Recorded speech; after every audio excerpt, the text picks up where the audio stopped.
नमस्कार।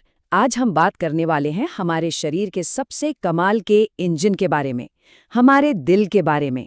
ये आखिर काम कैसे करता है? चलिए मिलकर पता लगाते हैं इसकी शानदार दुनिया का। तो चलिए शुरुआत एक सवाल से करते हैं। सोच के देखिए, हमारे शरीर का वो कौन सा हिस्सा है जो सबसे ज्यादा मेहनत करता है? एक ऐसा कह सकते हैं योद्धा जो कभी थकता ही नहीं, कभी रुकता ही नहीं। कोई अंदाजा है? जी हाँ, वो है हमारा दिल। ये वही है जो हमारे जन्म से लेकर आखिरी सांस तक बिना रुके लगातार हमारे लिए धड़कता रहता है। और ये नंबर देखिए, 1 लाख से भी ज्यादा। पता है ये क्या है? इतनी बार हमारा दिल हर रोज धड़कता है। जरा सोचिए, हर एक दिन। कमाल की बात है ना? ये इसकी ताकत का सबसे बड़ा सबूत है। तो चलिए अब थोड़ा और गहराई में चलते हैं और समझते हैं कि हमारा दिल, जो कि एक नॉन स्टॉप पंप की तरह है, आखिर क्यों इतना जरूरी है और ये अपना काम करता कैसे है। अगर एकदम आसान भाषा में कहें तो दिल एक मस्कुलर पंप जैसा है। इसका बस एक ही मेन काम है, पूरे शरीर में खून को पंप करना। क्यों? ताकि हमारे शरीर की हर छोटी से छोटी कोशिका तक ऑक्सीजन और जरूरी न्यूट्रिएंट्स यानी पोषण पहुंचता रहे। इसके बिना तो काम ही नहीं चलेगा। अच्छा, अब दिल की बनावट को समझने के लिए ना एक बहुत ही आसान तरीका अपनाते हैं। मान लीजिए कि हमारा दिल 4 कमरों वाला एक घर है। हाँ, सच में, ये एनोलॉजी इसे समझने में बहुत मदद करेगी। तो इस घर का जो पहला कमरा है वो है दाहिना आलिंद यानी राइट एट्रियम। ये वो कमरा है जहां शरीर का सारा इस्तेमाल किया हुआ खून, मतलब जिसमें ऑक्सीजन कम है, वो वापस आकर इकट्ठा होता है। पहले कमरे के ठीक नीचे है दूसरा कमरा, जिसे हम कहते हैं दाहिना निलय या राइट वेंट्रिकल। अब इसका एक बहुत ही स्पेशल काम है। ये इस ऑक्सीजन रहित खून को एक मिशन पर भेजता है। कहाँ? सीधा फेफड़ों में, ताकि वो वहां जाकर फिर से ऑक्सीजन से भर सके।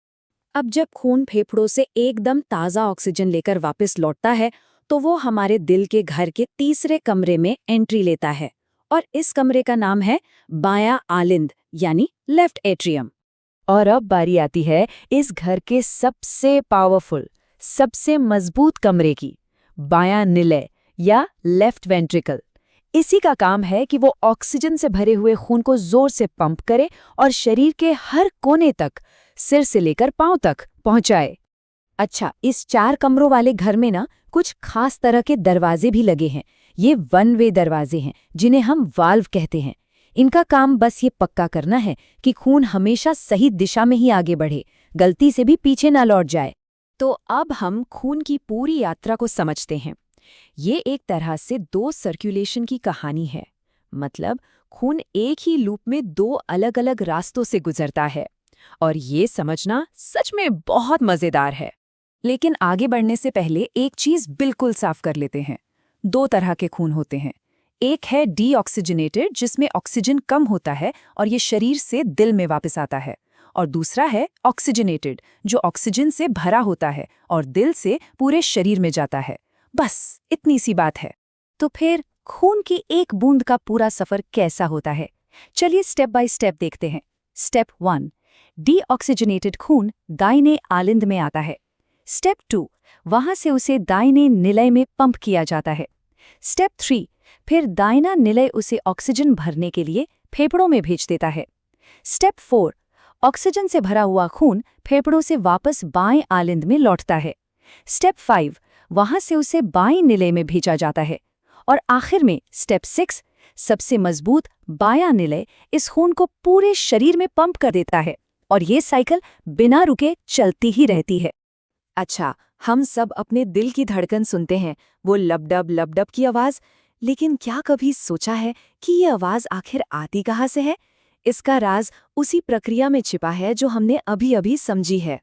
असल में ये जो लबडब की आवाज है ना, ये हमारे दिल के उन वन वे डोर्स यानी वाल्व्स के जोर से बंद होने की आवाज है। जब दिल के कमरे खून को पंप करने के लिए सिकुड़ते और फिर आराम करते हैं, तब ये वाल्व खुलते और बंद होते हैं, और उन्हीं के बंद होने से ये आवाज पैदा होती है। तो ये सारी बातें जानना आखिर जरूरी क्यों है? चलिए फटाफट से कुछ सबसे जरूरी पॉइंट्स पर नजर डालते हैं जो सबके काम आएंगे, और हाँ, खासकर स्टूडेंट्स के लिए तो ये बहुत ही जरूरी हैं। तो जो मुख्य बातें याद रखनी है वो ये हैं, दिल के 4 चेम्बर यानी कमरे होते हैं। राइट साइड डीऑक्सीजनेटेड यानी कम ऑक्सीजन वाला खून हैंडल करता है, और लेफ्ट साइड ऑक्सीजनेटेड यानी ऑक्सीजन से भरपूर खून। खून हर एक साइकिल में दिल से 2 बार गुजरता है, इसे डबल सर्कुलेशन कहते हैं। और वाल्व्स वो खून को पीछे जाने से रोकते हैं। ये पॉइंट्स एग्जाम्स के लिए तो बहुत ही ज्यादा इंपॉर्टेंट। और आखिर में बस एक सवाल सोचने के लिए, ये छोटा सा अंग हमारा दिल पूरी जिंदगी हमारे लिए बिना एक पल रुके काम करता है, तो क्या यह हमारा फर्ज नहीं बनता कि हम भी सोचें कि हम इसकी देखभाल के लिए क्या कर रहे हैं?